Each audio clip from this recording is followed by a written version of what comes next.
ದಿನೇ ದಿನೇ ದಿನೇ ಕರ್ನಾಟಕದಲ್ಲಿ ಕನ್ನಡಿಗರ ಮೇಲೆ ವಲಸಿಗರ ಹಲ್ಲೆ ದೌರ್ಜನ್ಯ ನಡೀತಾನೆ ಇದೆ.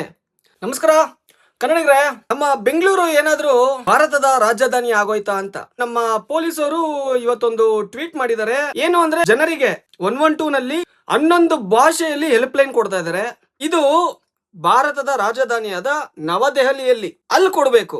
ಇವಾಗ ದೇಶದ 22 ಅಫಿಷಿಯಲ್ ಲ್ಯಾಂಗ್ವೇಜಸ್ ಏನಿದೆ ಅದ್ರಲ್ಲಿ ಕೊಡಬೇಕು. ಆದ್ರೆ ನಮ್ಮ ಬೆಂಗಳೂರಲ್ಲಿ ಎಲ್ಲ ವಲಸಿಗರು ಇದ್ದಾರೆ, ಅವ್ರಿಗೆ ಅವರದೇ ಆದ ಭಾಷೆಯಲ್ಲಿ ನೀವು ಸೇವೆ ಕೊಟ್ರೆ ಇನ್ಯಾವಾಗ ಅವರು ಕನ್ನಡ ಕಲಿತಾರೆ? ನೀವು ದಿನ ಕನ್ನಡ ಕಲೀರಿ ಅಂತ ನಾವು ವಲಸಿಗರಿಗೆ ಹೇಳ್ತಾನೆ ಇರ್ತೀವಿ. ಅದೇ ಏನಂತಾರಲ್ಲ, ಮನೆಗೆ ಮಾರಿ ಊರಿಗೆ ಉಪಕಾರಿ ಎಂಬಿಟ್ಟು ಆತರ ನಮ್ಮವರೇ ನಮಗೆ ಕನ್ನಡಿಗರಿಗೆ ದ್ರೋಹ ಬಗೀತಾ ಇದ್ದಾರೆ.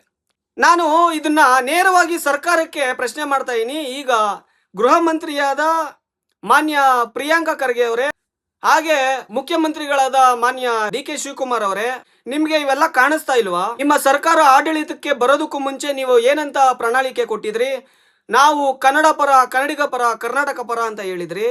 ಆದ್ರೆ ನಿಮ್ಮಿಂದ ದಿನೇ ದಿನೇ ದಿನೇ ಪರಭಾಷೆಯ ಮೋಹ ಹೆಚ್ಚುತ್ತಿದೆ. ಬೆಂಗಳೂರು ಪೊಲೀಸ್ನವರು 11 ಭಾಷೆಯಲ್ಲಿ ಸೇವೆ ಕೊಡೋ ಅಂತ ಅವಶ್ಯಕತೆ ಏನಿತ್ತು? ಇದರಿಂದ ವಲಸಿಗರಿಗೆ ಲಾಭ ಹೊತ್ತು ಕರ್ನಾಟಕಕ್ಕಲ್ಲ, ಕನ್ನಡಿಗರಿಗಲ್ಲ, ಕನ್ನಡಕ್ಕೆ ಕುತ್ತು. ಇದನ್ನ ನಾವೇನಾದ್ರು ಪ್ರಶ್ನೆ ಮಾಡಿದ್ರೆ ನಮ್ಮನ್ನ ಒಂದು ಪಕ್ಷದ ಗುಲಾಮನಾಗಿ, ಭಕ್ತನಾಗಿ ಸೀಮಿತ ಮಾಡ್ತೀರಾ.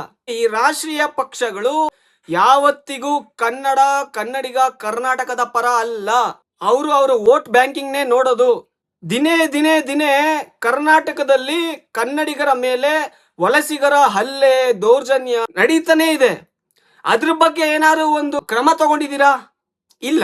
ಅಷ್ಟೇ ಕನ್ನಡಿಗರೇ, ನೋಡಿ ಮುಗೀತು. ನಮ್ಮ ಕನ್ನಡಿಗರ ಅಸ್ತಿತ್ವವನ್ನ ನಾಶ ಮಾಡ್ತಾ ಇದ್ದಾರೆ ಈ ರಾಷ್ಟ್ರೀಯ ಪಕ್ಷಗಳು. ಯಾವುದೇ ಆಗಿರ್ಬೋದು, ರಾಷ್ಟ್ರೀಯ ಪಕ್ಷಗಳು, ಪ್ರಾದೇಶಿಕ ಪಕ್ಷಗಳೇ ಆಗ್ಲಿ, ಇಲ್ಲ ನಮ್ಮ ಕನ್ನಡ ಪರ ಸಂಘಟನೆಗಳೇ ಆಗ್ಲಿ, ದಯವಿಟ್ಟು ಧ್ವನಿ ಎತ್ತಿ ಇದನ್ನ ವಿರೋಧ ಮಾಡದೇ ಇದ್ರೆ ಇನ್ನೊಂದು 50 ವರ್ಷ ಆದ್ಮೇಲೆ ಕರ್ನಾಟಕದಲ್ಲೇ ಕನ್ನಡದ ಮಗುವಿಗೆ ಕನ್ನಡ ಅನ್ನೋ ಭಾಷೆ ಇತ್ತು ಅಂತ ನಾವು ಗೂಗಲ್ ಮಾಡಿ ತೋರಿಸ್ಬೇಕಾಗತ್ತೆ.